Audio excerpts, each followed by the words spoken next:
Now would you look at that? Our mysterious survivor has awoken. Jaspar Matumiel Delveric. Jaspar for short. And you, my friend, are in my very own campsite. And before you ask, yes, the bandits killed both of the apothecary. The only reason you're still alive is that the impact of the explosion threw you right into a thicket. Luckily enough, most of your... Suffice it to say, I was on the perimeter. I wish I had a more heroic answer for you, but... Yep, quite a lot, actually. You're suffering from first-degree Arcanist's fever. I'm quite surprised that the old apothecarius didn't see that, to be honest. You're suddenly capable of doing things you previously knew only from the bard songs, right? And you're feeling unusually strong and dizzy at the same time? While drinking herbal potions leaves a, well, kind of a bitter feeling in your head? Yep, your magical talent has broken free inside you. I don't have any myself, but I've worked together with enough Arcanists to know the signs. Simply put, what's happening is that your body can't cope with the magic. This isn't much of a problem at first, but if you don't do anything about it within the next couple of months, you'll find yourself running through the Heartland naked, throwing fireballs at everything that moves. You'll lose your mind, to speak plain and all. Yes, of course. Though someone who's magically gifted will always react differently to certain situations than someone who isn't. As I said, some herbs will always worsen your fever, as will magically contaminated areas. Among other things, yes. Just as being magically gifted can make a person powerful, it can also make them sensitive and prone to certain conditions. Just don't overdo it sleeping in ruins or in the wilderness. Instead, set up a camp somewhere.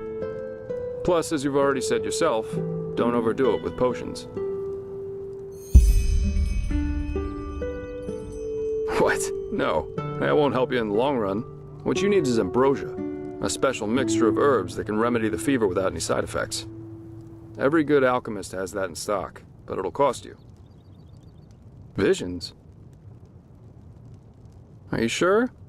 The Andralian spider plague's known to cause visions in the infected, and if that's what you got in that old temple, you should start digging your grave. Because your body parts will start falling off in a few hours if you don't do something about it. No, nowhere, because that plague doesn't exist. I have no idea what kind of visions you're talking about, since the only visions I know of are those that come along with a good pipe of peaceweed. But your reaction shows that you were trying to keep something from me, and that's not a good idea if you want my help. You know what? Someone has to take care of your fever. And as it happens, I know someone who could. But in return, I want you to tell me, I can't put my finger on it, but there's something strange about you. And that makes me curious. So, healing for information. What do you say? Then shoot. I'm eager to listen.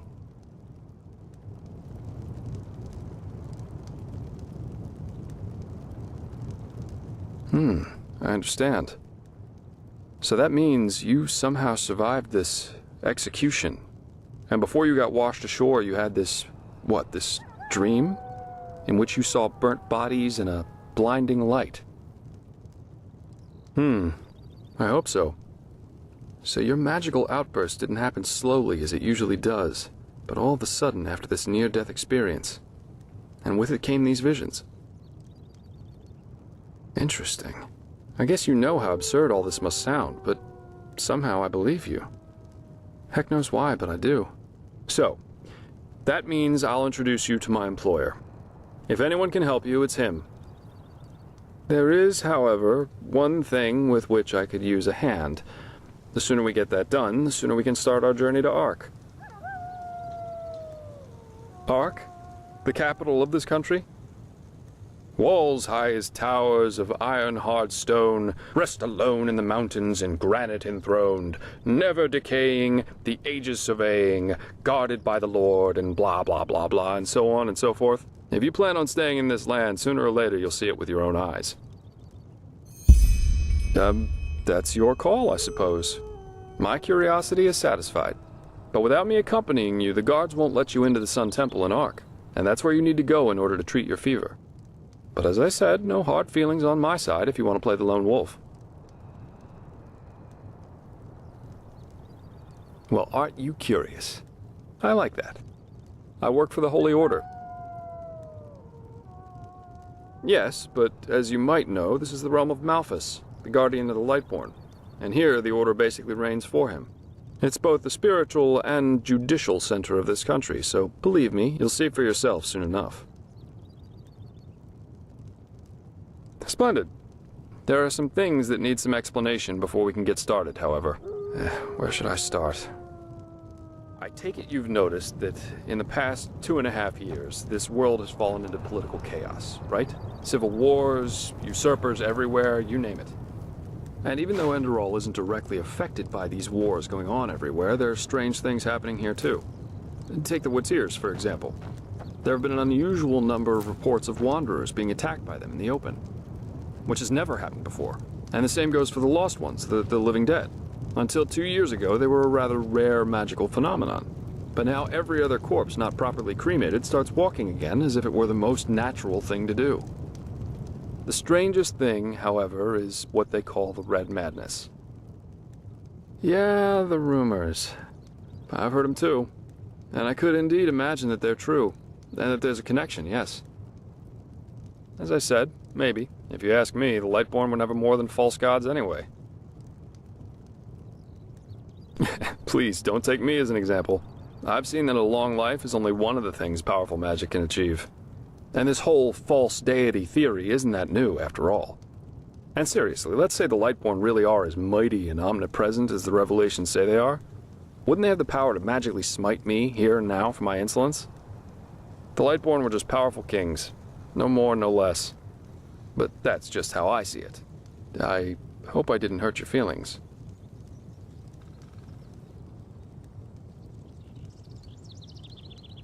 Splendid. You never know.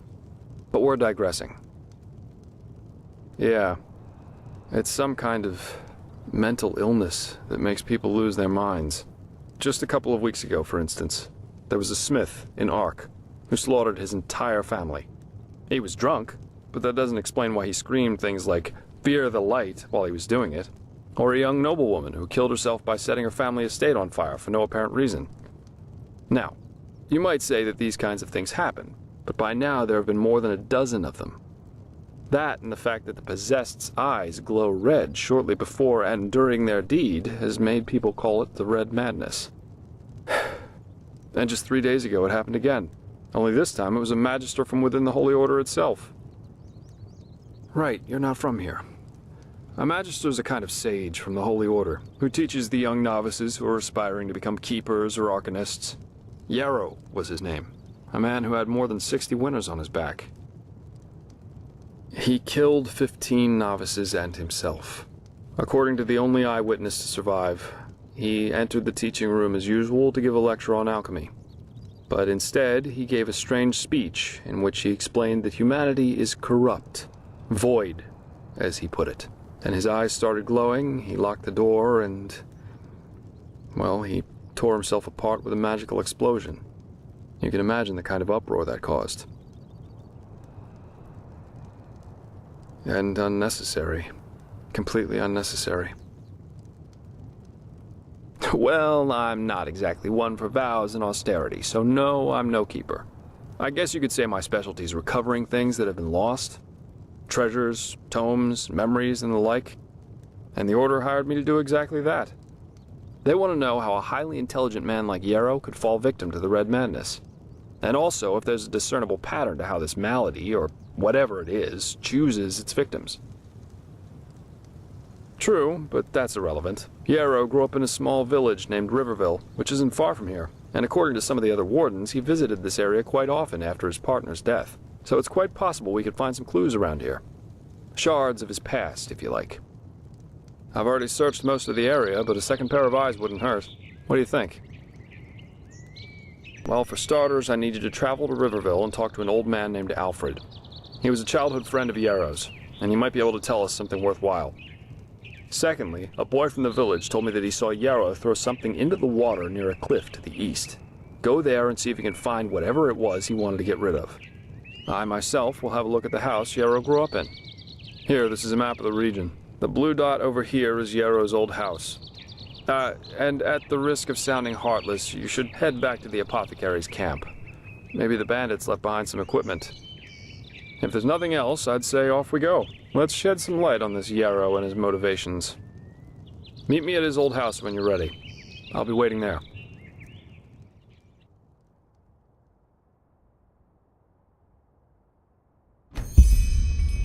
Huh?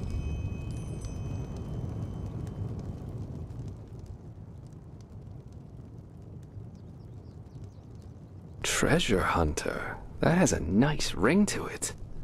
But, let's just say I help people to fulfill certain materialistic desires of theirs.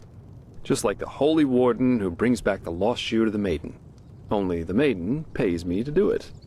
And I have a more flexible conscience, so to speak.